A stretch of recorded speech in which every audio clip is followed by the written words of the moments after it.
5 4 3 2 1 start. प्रार्थी अभियुक्त की ओर से अंतरिम जमानत का यह आवेदन अंतर्गत धारा 439 दंड प्रक्रिया संहिता पुलिस थाना रतनगढ़ चूरू में दर्ज प्रथम सूचना रिपोर्ट संख्या 186/2021 अपराध अंतर्गत धारा 8/15, 25, 29 NDPS एक्ट व 420 भारतीय दंड संहिता के मामले में अधीनस्थ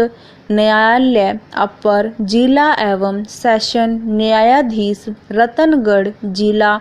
चूरू के आदेश दिनांक 27/9/2023 के आदेश से व्यथित होकर अंतरिम जमानत पर रिहा किए जाने की प्रार्थना के साथ प्रस्तुत हुआ है। विराम बहस अंतरिम जमानत आवेदन सुनी तथा उपलब्ध अभिलेख का अवलोकन किया। विराम प्रार्थी अभियुक्त की तरफ से ने यह तर्क प्रस्तुत किया है कि प्रार्थी अभियुक्त के पिता की मृत्यु दिनांक 22/9/2023 को हो गई है। विराम जिस हेतु पुत्र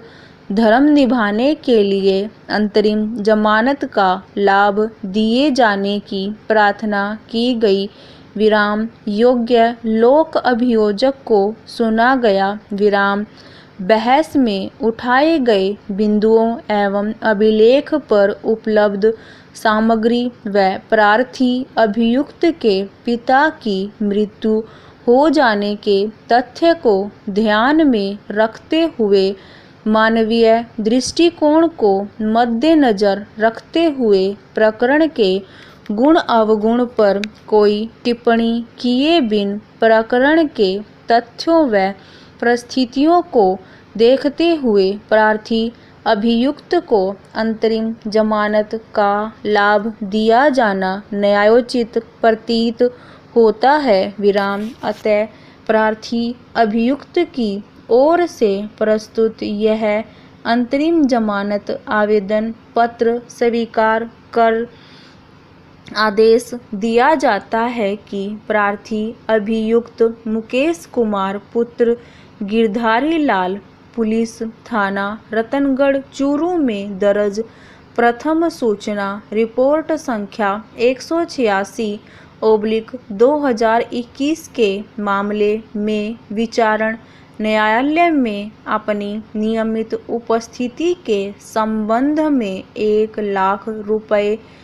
का मुचलका एवं योग्य अधीनस्थ न्यायालय के संतोषप्रद 50-50 हजार रुपए की 2 जमानत प्रस्तुत कर तस्दीक करा दे तो उसे इस प्रकरण में रिहाई की तारीख से 15 दिन तक की अवधि के लिए अंतरिम जमानत पर रिहा कर दिया जावे और पाबंद किया जाए कि 15 दिन के पश्चात संबंधित कारागृह में सरेंडर करे। विराम यह भी स्पष्ट किया जाता है कि यदि प्रार्थी अभियुक्त संबंधित जेल अधीक्षक के समक्ष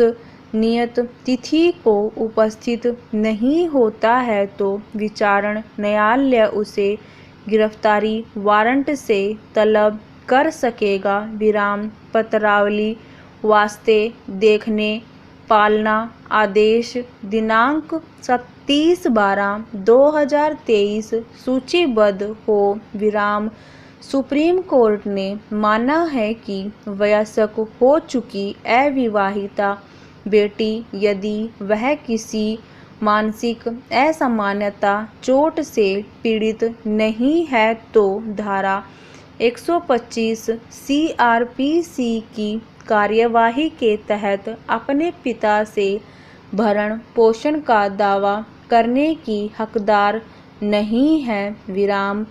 पहरा 3 जजों की बेंच जिसकी अध्यक्षता जस्टिस अशोक भूषण ने कहा कि हिंदू दत्तक एवं भरण पोषण अधिनियम 1956 की धारा 20 पर भरोसा करे तो एक अविवाहित हिंदू बेटी अपने पिता से भरण पोषण का दावा कर सकती है, बशर्ते कि वह यह साबित करे कि वह अपना भरण पोषण करने में असमर्थ है, जिस अधिकार के लिए उसका आवेदन या वाद अधिनियम की धारा 20 के तहत होना चाहिए। बेंच में शामिल अन्य जज जस्टिस आर सुभाष रेड्डी और एम आर शाह थे।